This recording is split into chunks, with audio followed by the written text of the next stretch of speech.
Bom dia, boa tarde, boa noite para você que é auxiliar de administração escolar de Minas Gerais. Estamos de volta para mais um Saeng Podcast, o informativo do trabalhador e do educador. Eu sou Felipe Drummond e serei novamente o responsável por conduzir essa conversa que tem como objetivo trazer informações e transparência sobre tudo o que acontece no nosso sindicato e tirar as dúvidas dos auxiliares de administração escolar. Então não se esqueça, curta, comente, compartilhe, afinal de contas isso é muito importante para a gente aumentar o nosso alcance e para vocês também estarem sempre bem informados.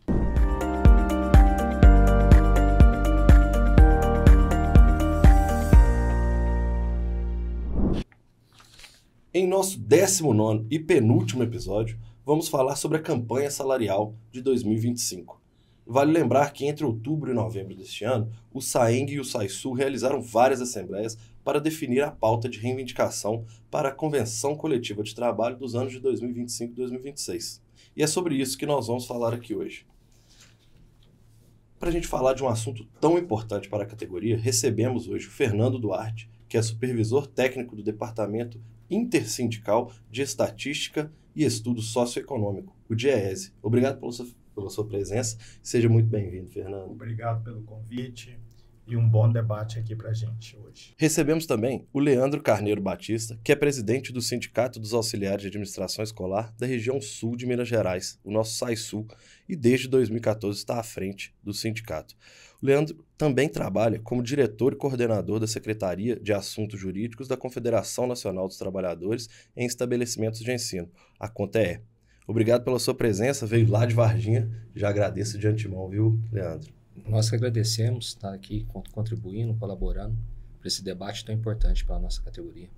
Perfeito. E fechando a nossa mesa, tenho o prazer de receber novamente o nosso vice-presidente do Saeng, Marco Aurélio Bizarria Werneck, que representa a diretoria executiva do nosso sindicato. Tudo bem, Bizarria? Tudo ótimo, graças a Deus, estou de volta e acho o tema muito importante, vamos conscientizar a nossa categoria.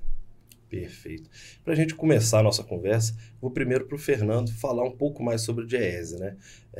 O DIEESE foi fundado em 1955 com o objetivo de desenvolver pesquisas que subsidiam as demandas dos trabalhadores. Então, Fernando, como que é o trabalho lá hoje em dia e como é que é essa parte da história, né? Afinal de contas, nós estamos falando de mais de 70 anos de história, né?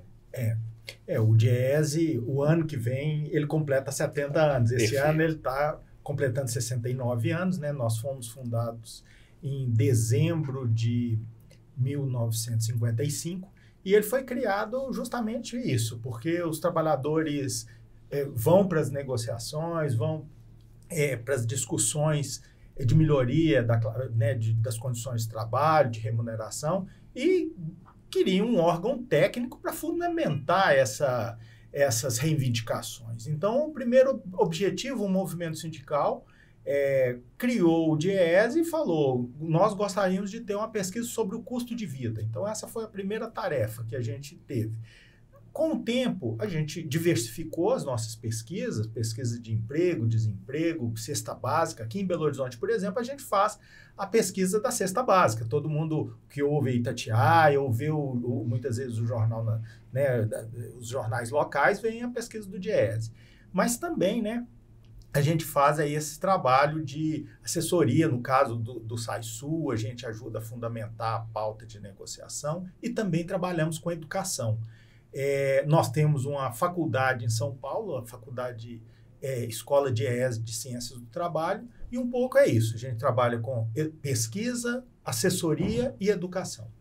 Faz o levantamento de dados, de custos de todas as áreas praticamente, né? Sim. A gente faz tanto a pesquisa de custo de vida, mas aí no município de São Paulo, a pesquisa da cesta básica a gente faz em 17 capitais do Brasil e a pesquisas de emprego e desemprego. Perfeito.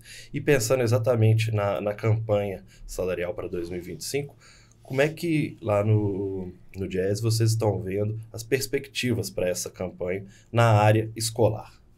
Então, a gente faz, eu citei as pesquisas primárias, a gente faz também pesquisas secundárias com base de dados secundários. Então, por exemplo, a gente faz um acompanhamento do balanço das negociações salariais no Brasil.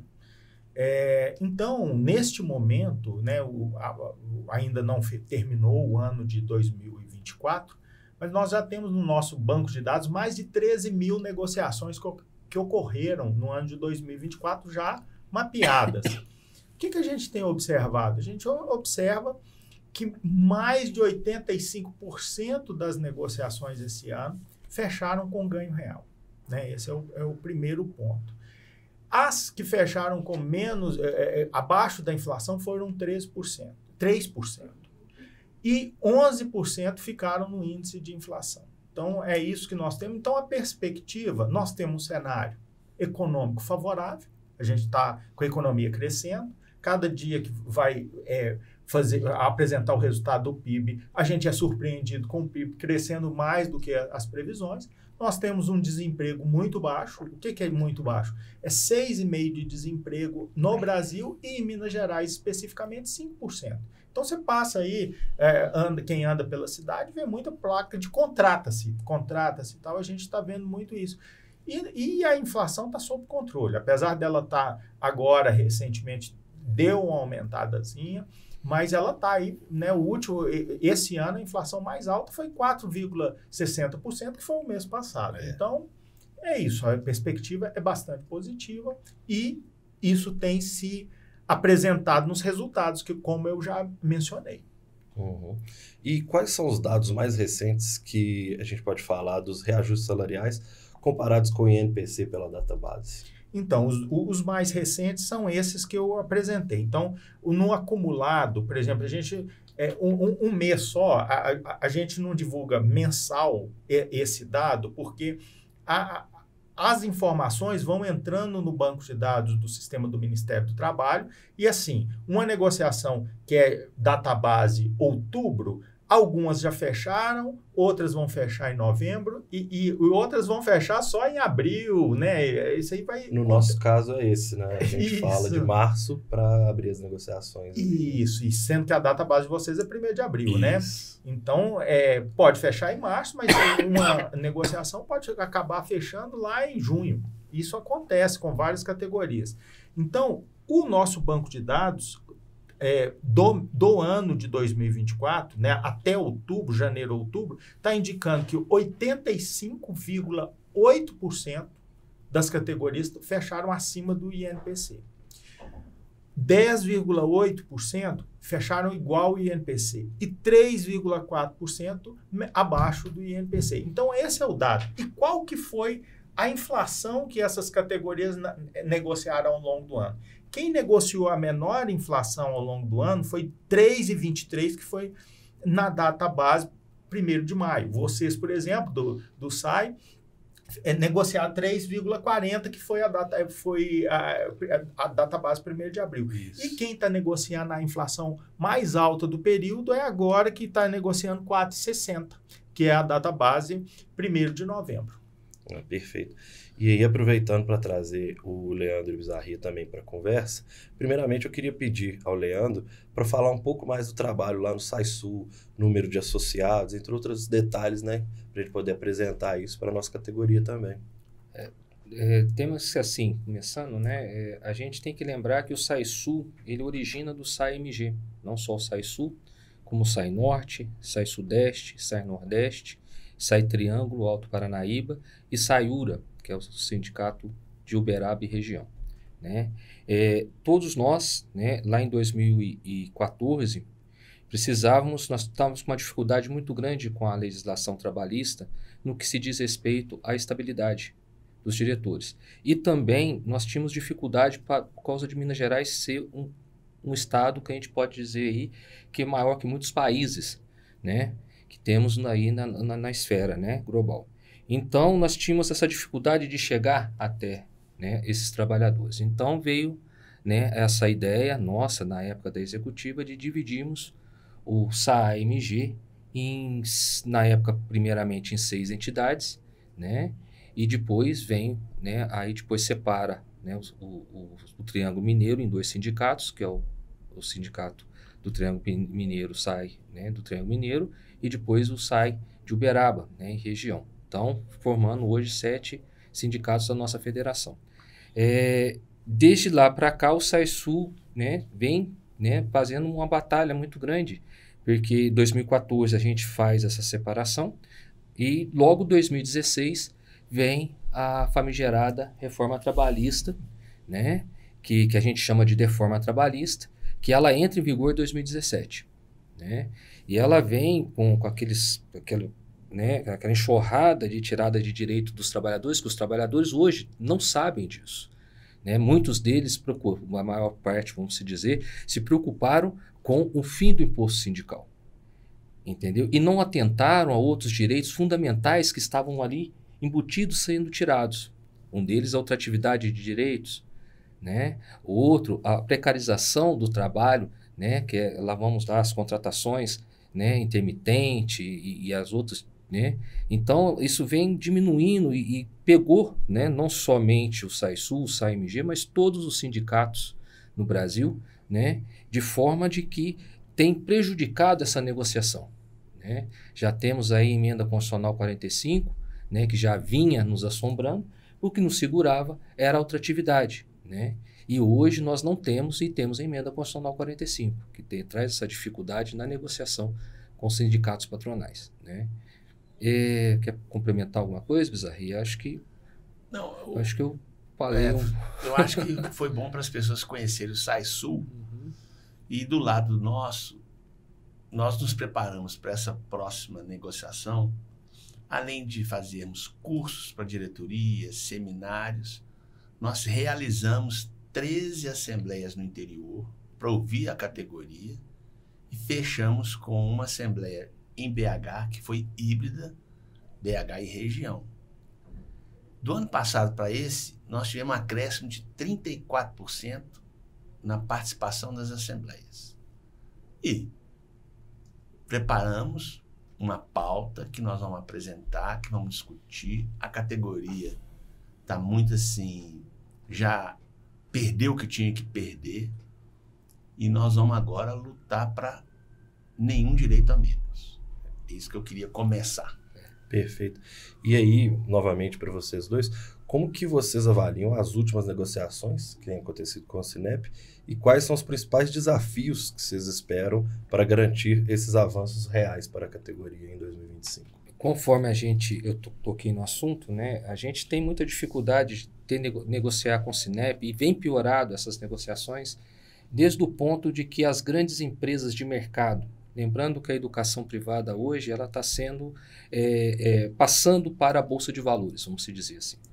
Né? Então você tem instituições que eram instituições convencionais, fundações, né? Que tinham aquele rumo na educação, na valorização do seu profissional, e hoje não mais. Né? Hoje está aí na mão do mercado, são aí que negocia diretamente são 4 empresas, né, desses monopólios que a gente fala, né, que pegaram agora a educação privada, principalmente o ensino superior, e agora estão expandindo para a educação básica. Né? Então, a dificuldade é que eles não visam melhoria na educação, eles não visam a melhoria das condições de trabalho, eles não têm essa visão de melhoria tanto na parte pessoal, na parte profissional, né, desses profissionais, né, que trabalham na educação privada, e sim o lucro. E esse lucro em cima da mão de obra nossa. Né? Então nós tendo essa dificuldade porque eles sentam, muitas vezes esses profissionais não são funcionários da empresa, ou seja, não são contratados pela empresa, são empresas contratadas, terceirizadas, que ganham em cima da retirada de direitos nossos. Né? Tanto nós, da técnicos administrativos, quanto dos professores. Entendeu? Então, eles ganham percentuais em cima. Então, essa dificuldade nos últimos anos vem aumentando nessa negociação. Juntando, né, que a gente já tinha falado, com a reforma trabalhista, tirando, vamos supor, as alternativas que tínhamos jurídicas para tentar segurar os direitos, ainda temos esses mercenários que sentam na mesa para retirar direitos nossos todo ano. Né? Do meu lado são 2 anos de experiência e o que eu vejo é que a regra, o jogo, o VAR está todo com eles. Então é muito difícil de negociar, mas nem por isso nós vamos deixar de lutar, né? A gente sempre tem batalhado para toda a categoria, nós temos conseguido ganho real para os 3 primeiros pisos, porque eles aceitam imediatamente com vergonha dos valores atuais.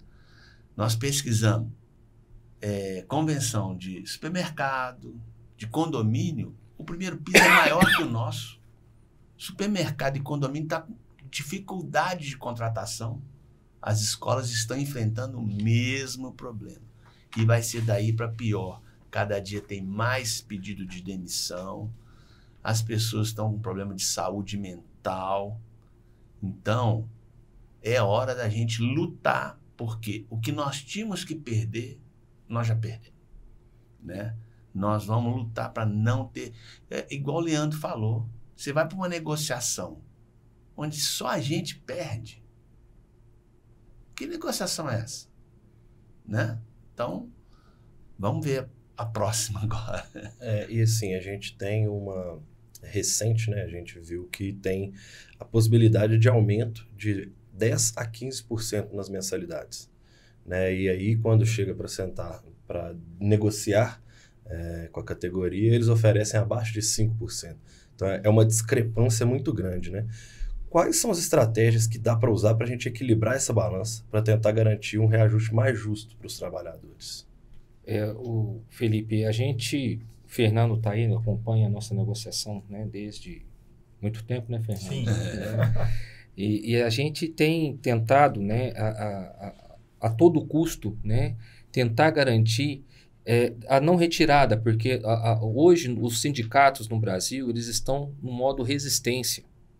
Nós estamos resistindo ao capital, né? Nós estamos com tudo que nem o Bizarria citou, nós estamos entrando no campo, entendeu? Com 3 jogadores a menos e eles com juiz, com árbitro, com VAR, com tudo a favor deles, né? Nessa negociação, né?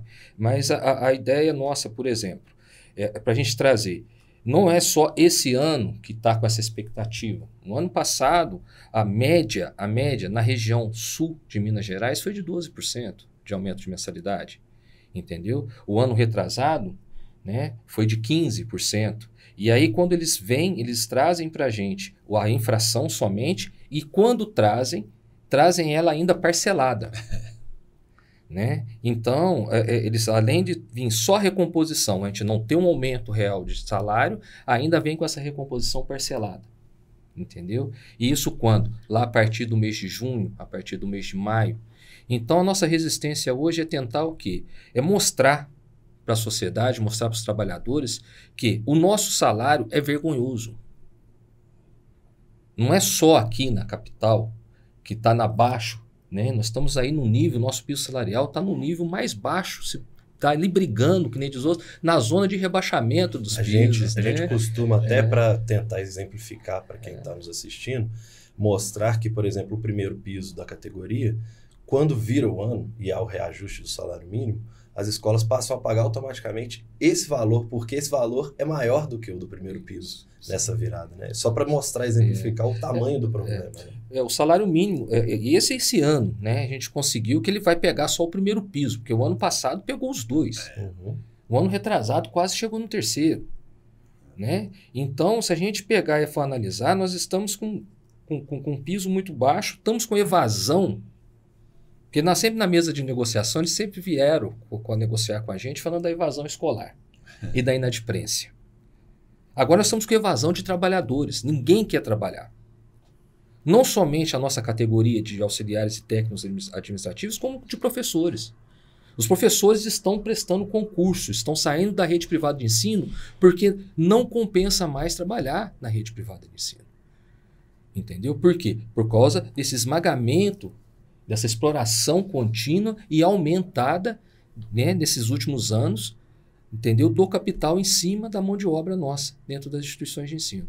Então, nós estamos com dificuldade, por exemplo, nós no SAISU, nós temos hoje 2.300, 2.200, 2.100, 2.300 associados. Nós chegamos a ter 3.500 associados.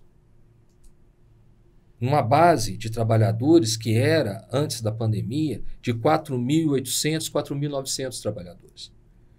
Hoje nós temos na base 3.800 de acordo com os dados, entendeu? Do Ministério do Trabalho dos 2 últimos anos, né? Que a gente só consegue na raiz dos 2 últimos anos fazer essa pesquisa, entendeu? Então, se a gente for analisar, hoje temos 2.300. Por quê? Leandro, vocês baixaram? Não. Nós estamos sendo demitidos ou pedindo de demissão. Um dado muito impressionante é o número de pedidos de demissão na categoria. A gente muitas vezes era ali nos serviços gerais, era na portaria, porque arrumava um emprego melhor, né? Ia trabalhar em outra área e tal. Hoje não, você tem um pedido de demissão em todas as áreas. Né? A gente tem um aumento muito significativo desde o ano passado de pedido de demissão. E aí, se a gente foi procurar saber, a gente foi perguntar para esses trabalhadores que eram associados que a gente tinha, o que está acontecendo. Eles simplesmente, salário. Salário que paga aqui, não tenho mais condição de manter minha família. Né? Eu vou para outro lado. Então, as mensalidades são sempre acima da inflação. Nos últimos tempos, a gente vê escolas abrindo novas unidades, comprando outras escolas, conglomerados comprando desde faculdade até escola. E nós precisamos de unir, e nós buscamos aliança tanto com o SAISU quanto o Simpro, para a gente poder lutar, resistir igual o Leandro está falando. Agora, a aliança não é só dos nossos associados, ela é da categoria. Então, nós precisamos que os nossos associados conscientizem os seus colegas da importância de todos estarem junto com o sindicato nessa batalha, que não é fácil. E aí a gente pode pegar também o ponto, né? A gente sabe que acontece isso, a gente sabe que o reajuste das escolas é muito mais alto, mas aí chega na hora da negociação, a maioria dos trabalhadores recebem apenas o INPC, né? O INPC integral. Mesmo assim, nos últimos anos, SAENG e SAISU têm conseguido, né? De forma... Eu acompanho de perto, né? Então eu sei que a luta é árdua, demoram meses para a gente conseguir um pequeno ajuste real, mas um ajuste real, né? Como é que vocês conseguem trabalhar isso também? Porque a gente vê toda essa defasagem e aí quando vai negociar com eles sentam na mesa e oferecem um INPC integral apenas. Nós temos que lembrar, assim, trazer que quando a gente tem esse pouco de aumento, a gente tem que ver o que eles tiram de lá, né? E como a gente explicou, né, com a reforma trabalhista, para mim, na reforma trabalhista, dos mais de 140 mudanças que teve na legislação trabalhista, em 2017, né, que passa a vigorar, eu acredito que a pior delas é a ultratividade de direitos. Né? O que é ultratividade de direitos? Quando a gente não tem uma negociação, isso o pessoal entender, porque a gente fala muito de ultratividade e às vezes as pessoas não conseguem entender na realidade. Quando a gente senta para negociar, o patrão fala, não, eu quero tirar direito. Né? E nós falamos, não, nenhum direito a menos, nós queremos aumento de salário. Então, cabia a gente entrar com dissídio coletivo para segurar, buscar a justiça para segurar os nossos direitos. Com a emenda constitucional 45, para a gente entrar na justiça contra o sindicato patronal, né, com dissídio de natureza econômica, eu preciso do comum acordo, ou seja, o patrão tem que me autorizar a entrar na justiça contra ele. Senão, esse dissídio era extinto. Tudo bem, nós peitávamos, nós fazíamos esse enfrentamento, íamos, porque nós tínhamos a ultratividade de direito. O que é a ultratividade de direito? A ultratividade de direito é quando eu entrava com dissídio, mesmo sem autorização, não era julgado, se extinguia o dissídio, ou seja, a convenção não era assinada, o único prejuízo que tínhamos era a recomposição e o aumento de salário, que não teríamos. Os outros direitos estavam todos garantidos. Hoje, a dificuldade é essa.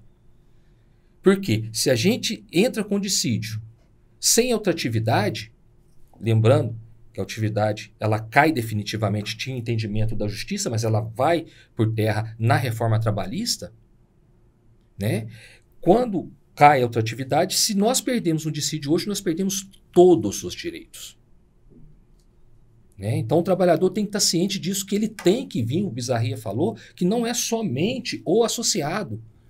É toda a categoria tem que se envolver, porque corre risco todos os nossos direitos conquistados nesses quase 40 anos aí de fundação nossa, do SAIMG.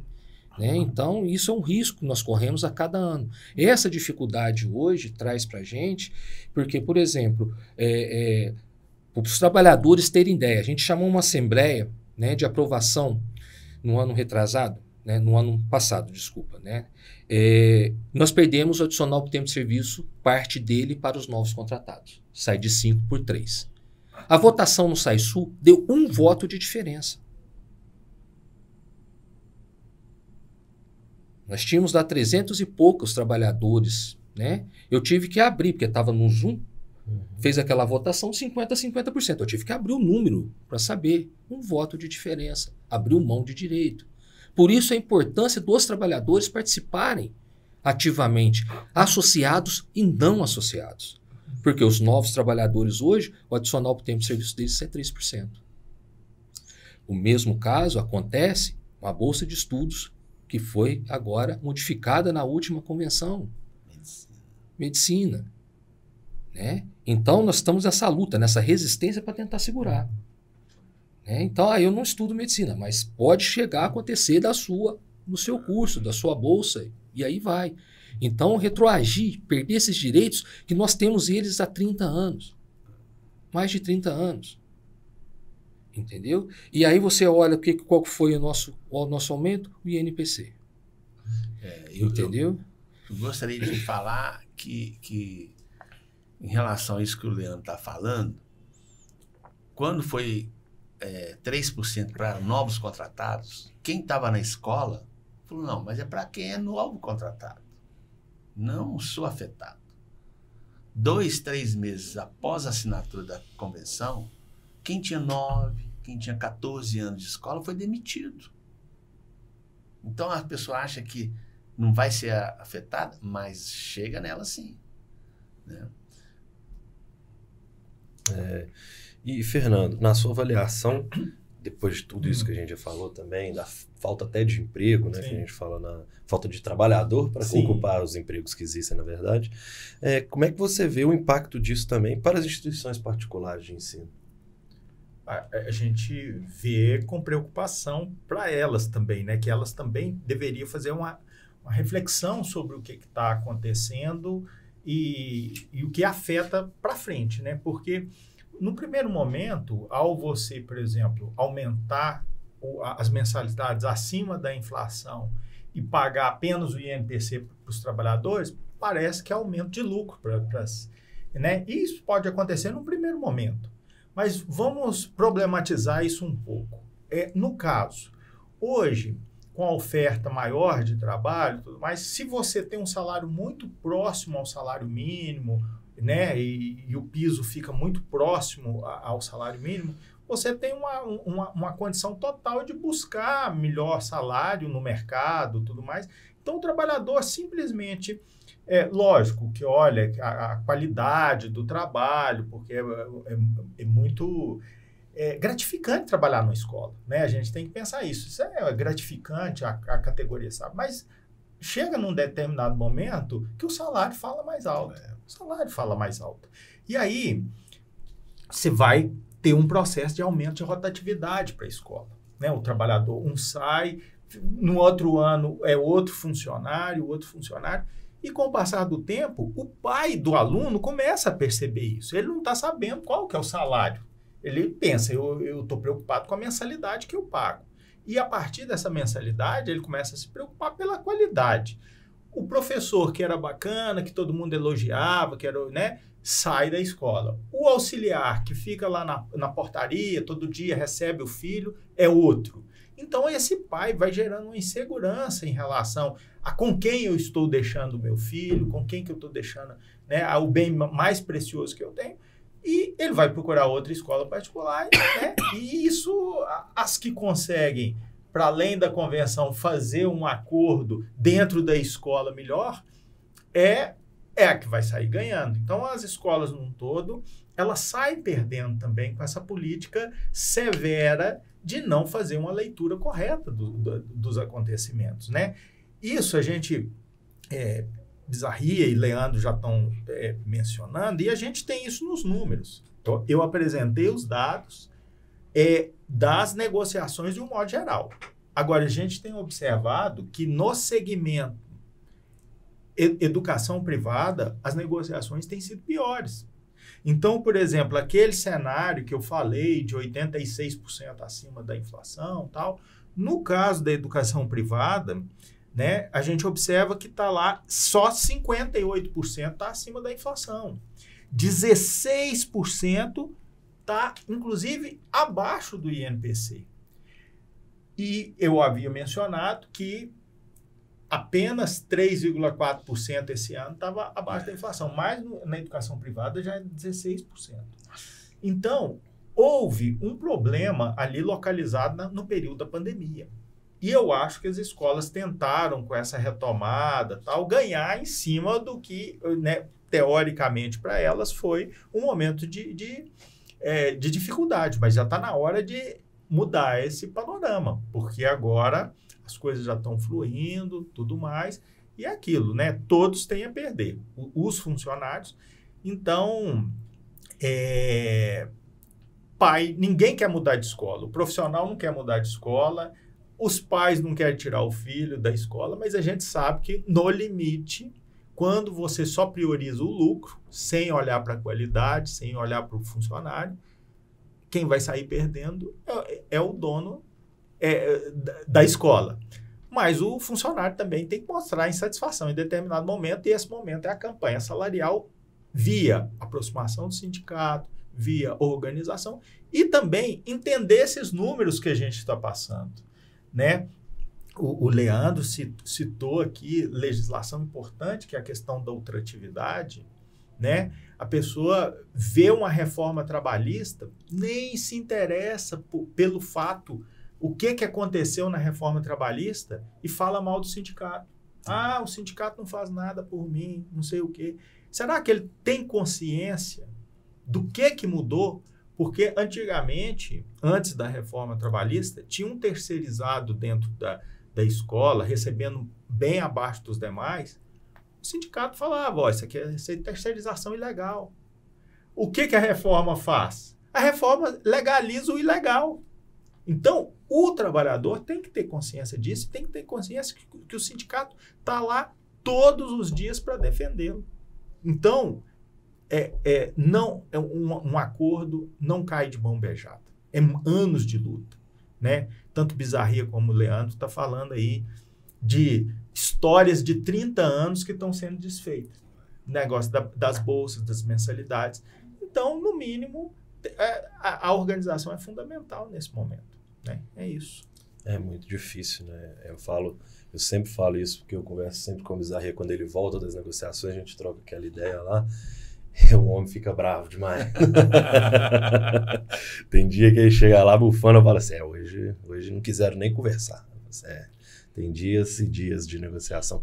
E Leandro, existe algum avanço nas estratégias jurídicas ou sindicais para enfrentar essa postura das instituições privadas, principalmente aqui em Minas Gerais, né, que a gente está diretamente ligado? Esse ano nós, né, tomamos com base, né, nós temos aí outras entidades sindicais, né, da nossa categoria dentro de Minas, que é da nossa federação, mas principalmente nós que negociamos com o mesmo patronal, né, lembrando, eu esqueci de falar, que o único sindicato que negocia junto com o mesmo patronal é o SAISU e o SAIMG. Entendeu? Os outros sindicatos, eles têm um patronal da região específica. O SAISU e o SAIMG, né, negociam com o mesmo sindicato, né? O SAISU com 2 sindicatos, porque tem um Poços de Caldas também, né? Então, tem um sindicato somente da cidade de Poços de Caldas, patronal. Né? Então, mas essa expectativa nossa, né, para esse ano é o quê? Nenhum direito a menos. Não podemos, melhores salários. Né? O que adianta? Nós estamos agora nas campanhas salariais, inclusive a campanha do SAISU, nenhum direito a menos, melhores salários. Né? Então, e o que a gente está pedindo? O que a gente está tentando mostrar para a categoria? Eu não quero uma cesta básica. Eu quero ter condições de comprar os produtos que eu preciso para manter minha família. Entendeu? Eu não quero um plano de saúde na convenção, não. Eu quero ter condições de pagar e procurar um plano de saúde decente. Porque muitos desses também, quando é dado para nós, as condições são precárias. São produtos que não atendem, são produtos que a categoria não fica satisfeita. Né? Num ou outro acordo aí que nós temos, então a gente sabe que não é essa coisa. Então nós queremos ter melhores salários para a gente ter condições, entendeu? De ir buscar o produto que nós queremos.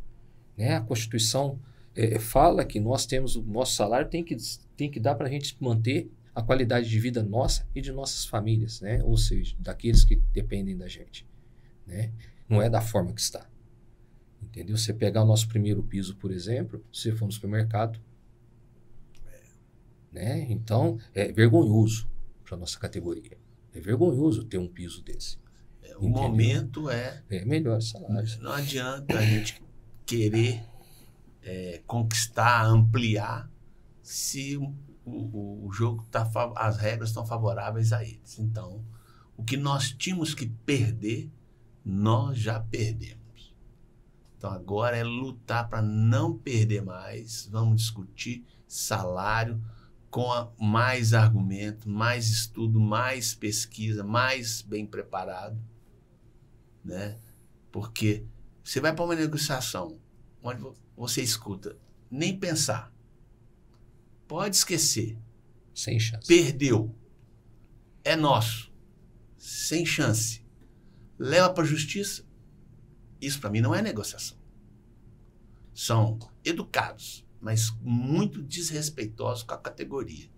Então, no mínimo, a gente exige respeito. Então, vamos ver como que nós vamos ser tratados agora. Né? Perfeito. Chegamos, né, ao final do nosso episódio, então eu vou passar primeiramente a bola para o Fernando, agradecer a sua presença, Fernando, para você poder fazer suas considerações finais. Tem algum assunto que você acha que precisa ser falado, mais algum detalhe que você queira expor aqui?